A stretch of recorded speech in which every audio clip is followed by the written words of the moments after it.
Bonjour YouTube, bonjour ma famille, bonjour mes amis, bienvenue sur Full Day Class. Alors, qu'est-ce qu'on fait ici? Ici, on apprend le Full Day.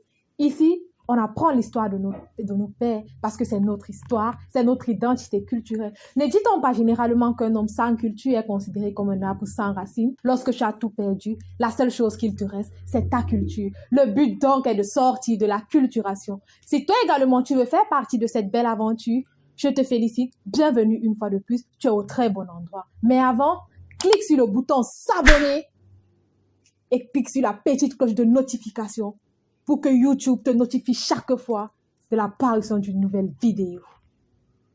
Avant, si le titre que vous voyez en bas vous intéresse, un max de pouces bleus. La vidéo d'aujourd'hui porte donc sur la formulation des phrases simples en Full Day. Comment former vous-même des phrases simples? Vous comprenez donc immédiatement et très rapidement qu'au sortir de cette vidéo, vous serez capable de maîtriser, autant pour moi, la formulation des phrases simples en Full Day. Sur cette chaîne, nous avons déjà un contenu basique qui permet à tout le monde d'avoir des notions élémentaires en Full Day. Si tu es nouveau, bienvenue. Dans la barre de description, il y a un livre intitulé Mes 491 expressions à maîtriser pour parler le Full Day. Ce livre te permettra d'être en phase avec nous, d'avoir le basique nécessaire. C'est un contenu de qualité, rien que pour toi. Et l'équipe de Full Day Class te l'offre gratuitement. Comme je l'ai dit précédemment, la vidéo d'aujourd'hui porte sur la formulation des phrases simples. C'est tout de suite et c'est uniquement sur Full Day Class, nulle part ailleurs.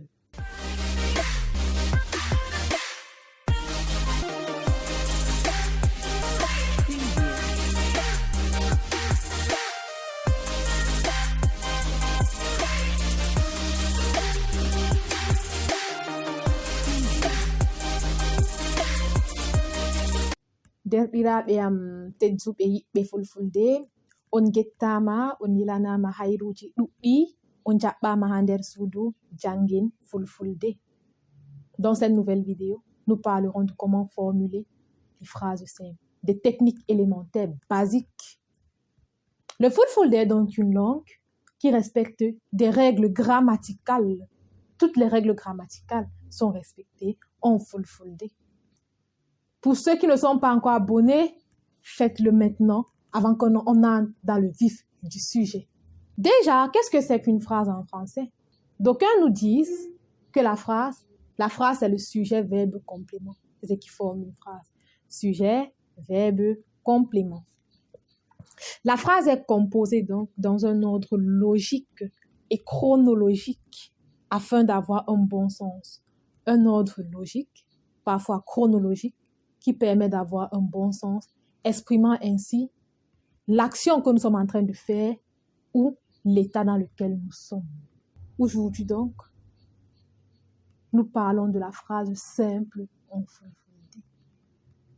On dit généralement qu'une phrase simple est une phrase qui a un seul verbe conjugué, mais aujourd'hui nous ferons fi de tout ça et je vous apprendrai comment faire de petites phrases très efficaces, construites. Pour donc former une phrase, il nous faut donc un pronom d'abord. Le pronom ou le sujet, autant pour moi. Il nous faut un sujet et un verbe. La particularité du Full Day, c'est un verbe qui vous permet déjà de comprendre tout le sens et de pouvoir compléter la suite. C'est cette particularité qu'a le Full Day. Donc, on a peut-être des phrases qui ont juste le sujet et le verbe et vous comprenez parfaitement ce que la phrase veut dire. Sans toutefois tarder, entrons dans le vif du sujet. Et quoi de mieux qu'un exemple pour expliquer ce que je suis en train de vous dire? Quelqu'un peut par exemple vous dire « Misaatai ». Cette expression, ceux qui suivent la chaîne connaissent. Pour ceux qui ne savent pas, nous avons déjà vu une vidéo ici, autant pour moi, où on parlait de la santé. Le lien s'affichera en haut à droite. Vous pouvez cliquer et regarder cette vidéo. Quand on vous dit Misaatai, vous comprenez automatiquement quand on vous dit je ne me sens pas bien. C'est une phrase déjà composée. Et vous voyez en Full Day, c'est juste deux mots. Misaatai. Mi ici là représente donc quoi? Le pronom personnel qui est le sujet. Saatai représente quoi? le verbe qui exprime en fait l'état dans lequel nous sommes. Saatai donc vient de saatugo, un mot qui veut dire qu'on se sent bien ou bien que nous sommes solides en fait, traduction littérale du terme, qu'on dit sati, ça veut dire tu es solide, un truc pareil. Maintenant, quand je vous dis mi saatai, cela exprime l'état d'esprit dans lequel je suis. Mi saatai. Mi saatai. Ici, on a pris mi, qui est le pronom sujet, qui est le sujet autant pour moi, mais c'est le pronom personnel, je première personne du singulier. Saatai, donc, qui vient de saatugo, qui veut tout simplement, qui exprime juste l'état dans lequel nous sommes. Mi saatai, je ne me sens pas bien. Tout ce qu'on dit là en français, vous voyez en full de comment c'est résumé. Mi saatai. Il y a plusieurs verbes comme ça. Mi saatai. Aujourd'hui, je vous apprends donc à formuler des simples phrases. Si par exemple, toi, tu veux dire tu ne te sens pas bien, tu vas tout simplement enlever le mi, tu mets a. Nous avons déjà vu les pronoms personnels ici sur Full des classes. Pour ceux qui n'ont pas encore regardé cette vidéo, mi saatai, je ne me sens pas bien. Si on enlève mi saatai, on peut mettre un nom. Ardo saatai, par exemple. Ardo, c'est le nom de quelqu'un. Saatai, donc Ardo ne se sent pas bien. On a enlevé le pronom personnel, maintenant on a mis le nom qui joue le rôle du sujet. Ardo saatai. Je veux que vous compreniez la logique dans laquelle nous allons. Le pronom, le sujet, le verbe. Et il y a des verbes en full day qui expriment déjà tout. On n'a pas besoin de faire de longues phrases. Juste de mini-phrases pour exprimer ce qu'on ressent. L'état d'esprit dans lequel nous sommes. Nous allons maintenant partir. Nous allons prendre le côté de l'action maintenant. Laver les assiettes, faire la vaisselle. Vous allez tout simplement dire faire la vaisselle en full day. C'est laibugo. Laibugo, c'est faire la vaisselle.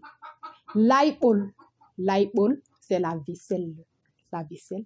Laibugo, c'est faire la vaisselle. Un mot pour exprimer tout ça. N'est-ce pas simplement fantastique et génial? Contrairement à l'état que nous venons de voir précédemment, ici, quand on dit laibugo, si tu veux parler au présent actuellement, tu dois ajouter do entre mi et laibugo et automatiquement laibugo change. Faire la vaisselle devient faire la vaisselle qui est laibugo change directement en laiba qui veut dire vaisselle. Donc ça donne mido laiba. Je fais la vaisselle. Je suis en train de faire la vaisselle. Mido laiba. L'action. Je suis en train de faire la vaisselle. Mi, do, laiba. On peut encore changer. On dit emi, emi laiba. Aussi simple que ça. Emi laiba. Emi ou mido vont de pair. Soit on utilise soit l'un, soit l'autre en fait. Emi ou mido. On peut toujours changer, on peut toujours enlever mi.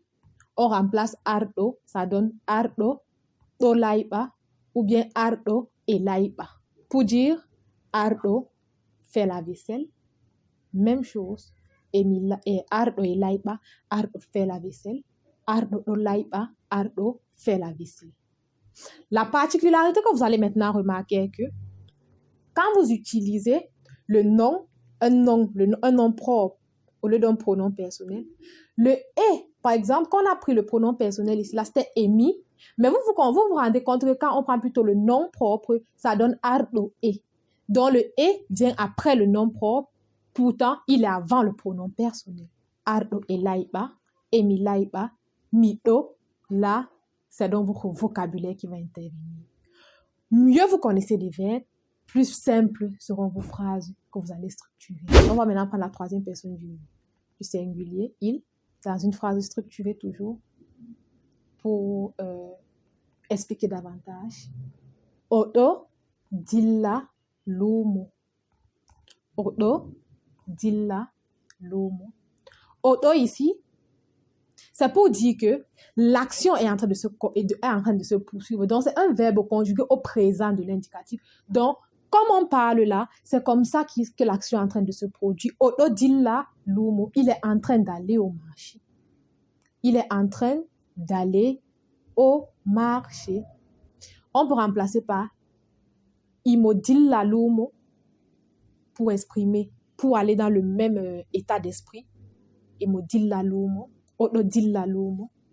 Lumo ici, c'est marché. Nous avons déjà vu ici sur Full des classes.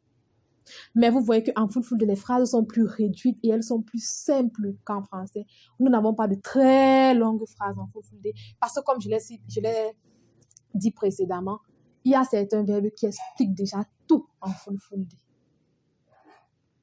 Quand on dit « odo dilla lumo » ou bien « emo dilla lumo », vous voyez « odo dilla » il part, lumo au marché. Pourtant, en français, en traduction contextuelle, ça veut dire il est en train d'aller au marché. Pourtant, le verbe dilla explique déjà en train d'aller. N'est-ce pas spectaculaire? Non, vous allez maîtriser. Comme je vous l'ai dit dans la vidéo précédente, le temps est notre meilleur allié. Votre détermination va certainement vous encourager dans votre processus d'apprentissage. Si maintenant on enlève le pronom personnel de la troisième personne du singulier et qu'on met un nom propre, ardo toujours, on va dire ardo dodilla lumo, ardo dodilla lumo, ou bien ardo et dilla lumo. Je ne sais pas si vous regardez en fait le paradoxe. Aujourd'hui, j'ai décidé de ne rien qu'utiliser le présent de l'indicatif. Nous allons voir d'autres temps dans l'avenir. Je vais vous expliquer davantage. Et ici, retenez l'esprit dans lequel nous sommes. On dit ardo et dilla lumo. Mais si c'est que c'était le pronom personnel et devait être avant le pronom personnel et puis le pronom personnel, et puis le verbe. Mais comme c'est le nom propre, le « et » est avant le nom propre. Pour ne donc pas être trop longue, je préfère m'arrêter ici. J'espère donc que vous avez compris. Venez dans les commentaires, dites-moi de quoi est-ce qu'il s'agit, dites-moi ce que vous en pensez de la méthode et un max de pouces bleus. C'est toujours un plaisir pour moi d'être avec vous ici sur Fulfulde Class.